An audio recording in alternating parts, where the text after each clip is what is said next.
Assalamualaikum warahmatullahi wabarakatuh. Perkenalkan, nama saya Rangga Islah Dava. Kembali lagi ke channel saya yang mungkin sudah pernah melihat ya video dari channel yang saya buat di YouTube. Saya bisa dipanggil Rangga, dan hari ini saya akan melakukan podcast mengenai 5 misteri yang ada di Gunung Semeru. Nah, di mana 5 misteri ini banyak diperbincangkan oleh orang-orang. Nah, saya di sini bersama siapa? Perkenalkan, nama saya Muhammad Wirun Nizam, asal saya dari Lumajang.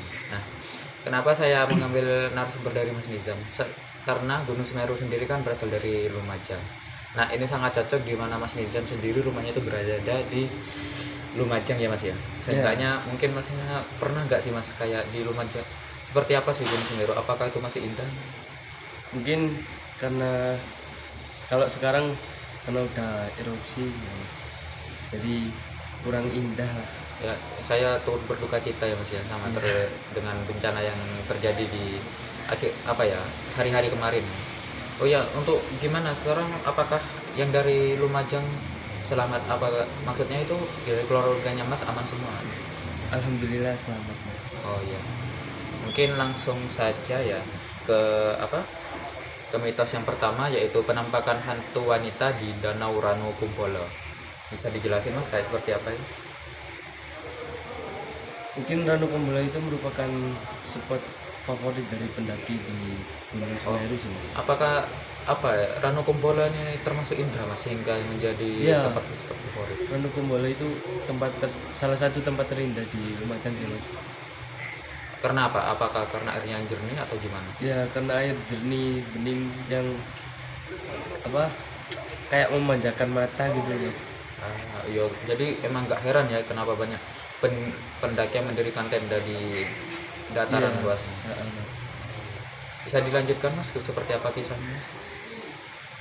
Kisahnya kayak ada wanita yang sering menampakkan diri di Ranu Kumbolo, Mas. Tepatnya kapan? Malam yang melangitkan bulan purnama. Apakah itu waktu bulan purnama atau gimana? Iya, pas bulan purnama. Seperti apa sih Mas hantunya itu Mas? Hantu wanita ini selalu muncul. Hantu wanita ini selalu mengenakan kebaya berwarna kuning.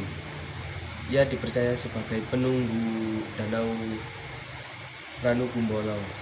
Bentuknya mungkin sebagai pendaki menakutkan atau gimana? Menakutkan ya pasti ya. Ya, pasti menakutkan sih, Mas. Kabarnya seperti apa Mas kalau di atas danau? Kabarnya di atas danau itu bakal muncul kabut tebal. Lambat laun kabut itu akan memadat lalu membentuk sosok wanita dengan kebaya kuning tersebut, Mas. Kendati menurut masyarakat setempat, hantu ini mengganggu. Hantu ini tidak mengganggu, Mas. Tapi tetap saja banyak yang merinding, lari sih, Mas. Ya siapa yang nggak takut Iya, ya Mas. lihat hantu ya. Terus mungkin kalau dari pengunjung emang takut semua, atau kalau dilihat dari penjelasannya Mas emang lari semua ya, gak ada yang berani? Iya, enggak ada berani. Mungkin ya ada satu dua. Oh iya. Terus yang kedua, ini ada juga sebuah mitos yang mengatakan jangan memancing di Ranu Kumbolo. Bisa dijelasin Mas seperti apa Mas? Ya, selain dikenal sebagai airnya jernih ya, Mas, Danau Ranu Kumbolo juga terdapat banyak jenis ikan. Salah satunya ikan mas, Mas. Karena itu banyak pendaki yang memancing di sana mungkin ya. Iya. Padahal masyarakat setempat sudah membuat larangan bagi siapapun untuk Memancing. Iya, memancing. Gak boleh memancing emang. Nggak boleh memancing. Kenapa sih Mas alasannya? Ikan di sana adalah dayang, Mas. Ini apakah asli atau konon? Hanya sebagai konon ya? Konon. Oh ya, berarti emang masih Iya, katanya. diragukan masih ya. Iya. Bisa Itu dilanjutkan Mas? dari penunggu Ranu Kumbolo, Mas, untuk mencegah dewi tersebut murka. Maka setiap pengunjung Semeru dilarang memancing. Berarti menurut penjelasan Mas, meskipun warga sudah melarang, pendaki itu masih tetap ya? Iya, masih tetap Mas. Mungkin bagi yang ingin berkunjung ke Danau Semeru, hilangkanlah keinginan untuk mancing lah di Ranukumbolo, Iya. mengikuti Nah, untuk mitos yang ketiga, tanjakan cinta. Nah, aduh cinta nih, ini masa muda pasti suka ya kan, cinta-cinta gini nih.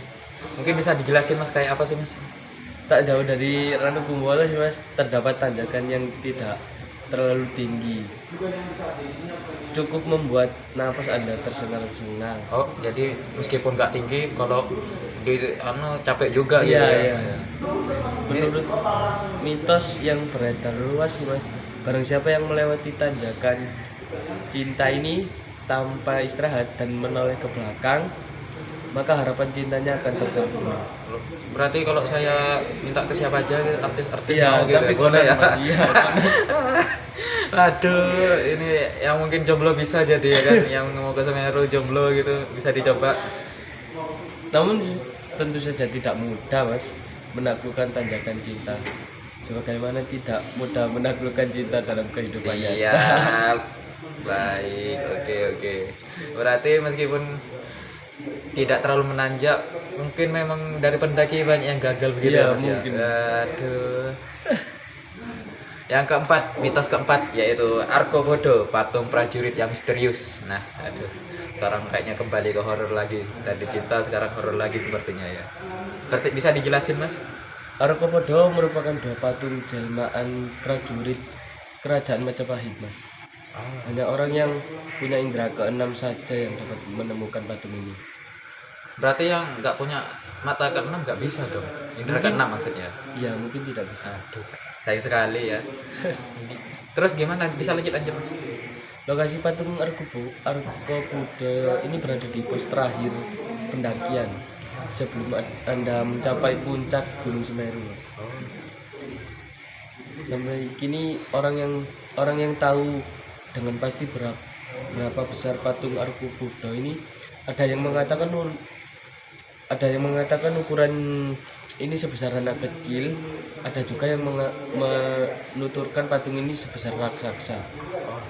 Itu saking mitosnya dari patung Arkopodo ini sangat misterius ya, sehingga masih ada yang menyangka sebesar cuma anak kecil atau yang sudah dewasa begitu ya.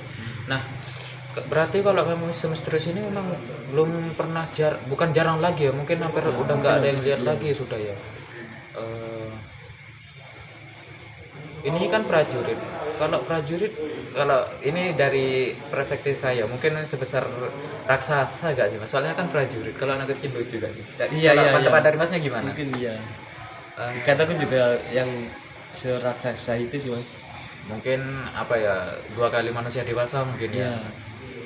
Mungkin teman-teman yang menonton video ini bisa lah ngasih pendapat sebesar apa sih kira-kira Arkopodo dari patung prajurit yang misterius ini. Nah, kita lanjut yang mitos terakhir yaitu kesurupan di Klik. Bisa dijelaskan Mas?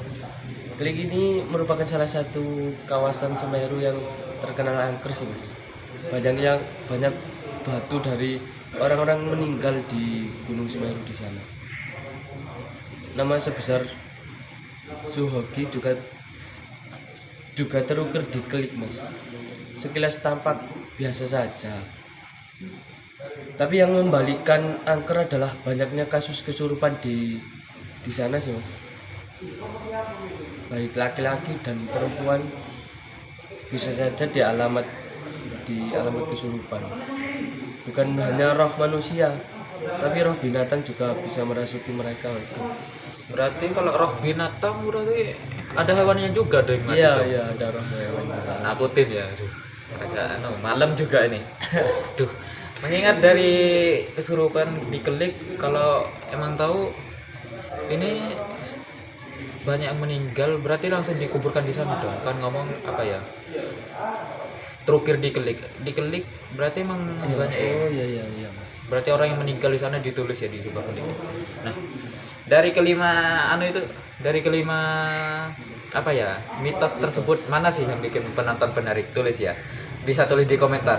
Dari yang penampakan hantu wanita di Danau Ranukumbolo, larangan memancing di Ranukumbolo, Tanjakan cinta ya. Ayo siapa yang ini yang cinta ini? Argopodo, patung prajurit yang misterius. Kesurupan diklik bisa ditulis. Mana mitos favorit kalian? Sekian dari saya, Rangga Islah Dava. Saya Muhammad Hairul Nizam. Sekian dari kami semua. Wassalamualaikum warahmatullahi wabarakatuh. Jangan lupa sis. Jangan lupa subscribe ya teman-teman. Ya.